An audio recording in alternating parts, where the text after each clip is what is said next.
মহাভারতের এমন এক বীর যিনি চাইলে পুরো যুদ্ধ একাই শেষ করে দিতে পারতেন, কিন্তু তিনি যুদ্ধের আগে নিজের মস্তক দান করে দিয়েছিলেন। এই বীরের নাম বার্বরিক। তিনি ছিলেন ভীমের নাতি আর ঘটোৎকচের পুত্র।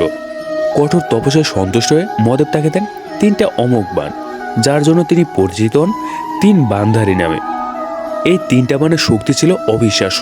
একটা বাণ শত্রুকে চিহ্নিত করত, আরেক বাণ মিত্রদের রক্ষা করত, আর শেষ বাণ মুহূর্তের মধ্যে সব শত্রুকে ধ্বংস করে দিত। অর্থাৎ মাত্র 3টা থেকে শেষ হয়ে যেতে পারত মহাযুদ্ধ। কিন্তু বারবারিক করেছিলেন এক ভয়ঙ্কর প্রতিজ্ঞা, আমি সবসময় দুর্বল পক্ষের হয়ে লড়ব। ভাবুন তো, তিনি যেদিকে যেতেন সেই পক্ষই শক্তিশালী হয়ে যেত, আর তখনই তিনি আবার পক্ষ পরিবর্তন করতেন। এভাবে চলতে থাকলে শেষে হয়তো পুরো সেনাবাহিনী ধ্বংস হয়ে যেত, আর বেঁচে থাকতেন শুধু একজন, বারবারিক। এ রহস্য বুঝতে পেরেছিলেন একমাত্র ভগবান শ্রীকৃষ্ণ। তিনি ব্রাহ্মণের ছদ্মবেশে এসে বারবারিকের শক্তি পরীক্ষা করলেন। একটা গাছের সব পাতাগুলোকে লক্ষ্য করে বাণ ছোড়ার চ্যালেঞ্জ দিলেন।